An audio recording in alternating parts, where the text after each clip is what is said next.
नमस्कार, आप देख रहे हैं सुदर्शन न्यूज और मैं शिवांगी जैन एक बार पुनः आप सभी का स्वागत करती हूं हमारे इस विशेष कार्यक्रम बदलता महाराष्ट्र में। मुंबई महानगर पालिका की ओर से धर्मवीर छत्रपति संभाजी महाराज मार्ग पर देश की पहली मेलोडी रोड शुरू की गई है।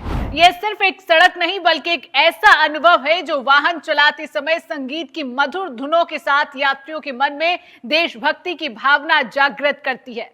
उप मुख्यमंत्री एकनाथ शिंदे की उपस्थिति में मुख्यमंत्री देवेंद्र फडणवीस के हाथों इस अनोखी संगीतमय सड़क का उद्घाटन हुआ है, जहां 70 से 80 किलोमीटर प्रति घंटा की रफ्तार से गाड़ी चलाने पर जय हो गीत की धुन सुनाई देती है। यह अनोखी सड़क कोस्टल रोड के नॉर्थ बाउंड कैरेजवे पर नरीमन पॉइंट से बर्ली की ओर जाने वाले 500 मीटर के हिस्से में बनी है, जिसका उद्देश्य चालकों को गति बनाए रखने और यातायात प्रवाह सुधारने के लिए प्रेरित करना है।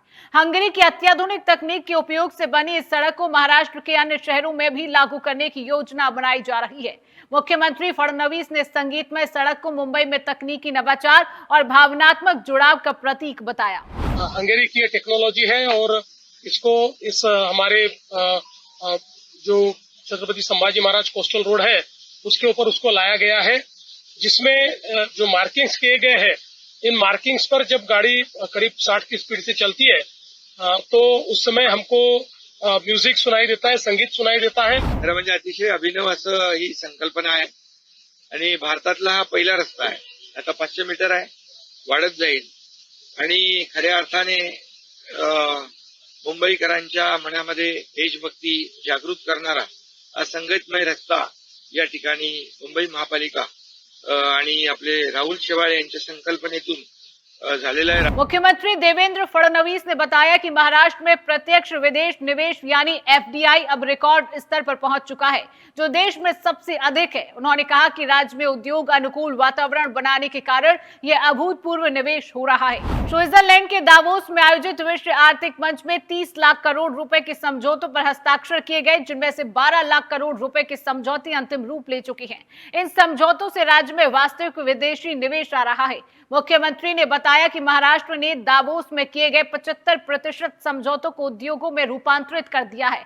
इसके अतिरिक्त राज्य में ईज ऑफ डूइंग बिजनेस को बढ़ावा देने के लिए 100 रिफॉर्म्स इन 2 मंथ्स अभियान चलाया जा रहा है। मुख्यमंत्री ने बताया कि राज्य में औद्योगिक विकास का विकेंद्रीकरण हो रहा है, जिससे दूर दराज के क्षेत्रों में भी निवेश पहुंच रहा है।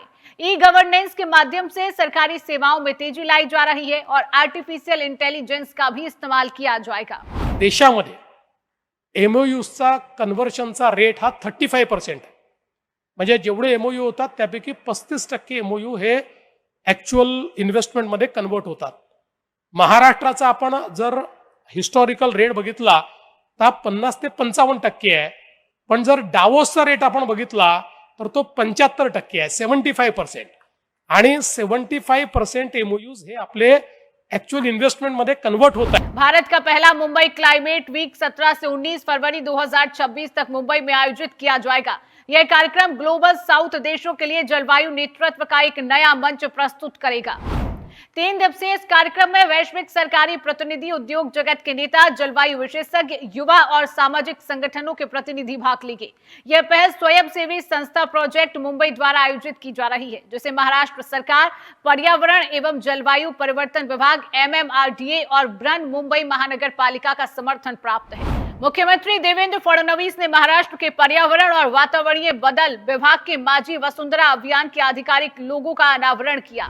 इस पहल का उद्देश्य हरित महाराष्ट्र की संकल्पना को मजबूत करना और राज्य में पर्यावरण संरक्षण को बढ़ावा देना है। माझी वसुंधरा अभियान के तहत शहर और गांव में वायु शुद्धिकरण, पर्यावरण संरक्षण और नागरिकों के स्वास्थ्य में सुधार के लिए प्रोजेक्ट्स लागू किए जाएंगे। मुख्यमंत्री देवेंद्र फडणवीस की अध्यक्षता में हुई मंत्रिमंडल बैठक में महाराष्ट्र में मेरा गांव स्वास्थ्य संपन्न गांव अभियान को मंजूरी दी गई। इस अभियान का उद्देश्य ग्रामीण क्षेत्रों में स्वास्थ्य सेवाओं में सुधार, मातृ शिशु स्वास्थ्य को बेहतर बनाना और संक्रामक व गैर संक्रामक रोगों को नियंत्रित करना है। केंद्र सरकार की प्रधानमंत्री मत्स्य संपदा योजना के तहत महाराष्ट्र के वर्ष 2025-26 की वार्षिक कार्य योजना को मंजूरी दी गई है। इसके तहत मुंबई के मरोल अंधेरी क्षेत्र में 138 करोड़ रुपयों की लागत से एक आधुनिक थोक मछली बाजार परियोजना को प्रशासकीय मंजूरी प्राप्त हुई है। मत्स्य व्यवसाय मंत्री नितेश राणे ने इस परियोजना के लिए केंद्रीय सरकार से निरंतर प्रयास किए और इसे शीघ्र स्वीकृत करवाया। बदलता महाराष्ट्र के हमारे आज के इस अंक में केवल इतना ही। नवीन जानकारियों के साथ आपसे पुनः भेंट होगी अगली बार। तब तक के लिए शिवांगी जैन को दीजिए अनुमति। जय महाराष्ट्र, जय हिंद।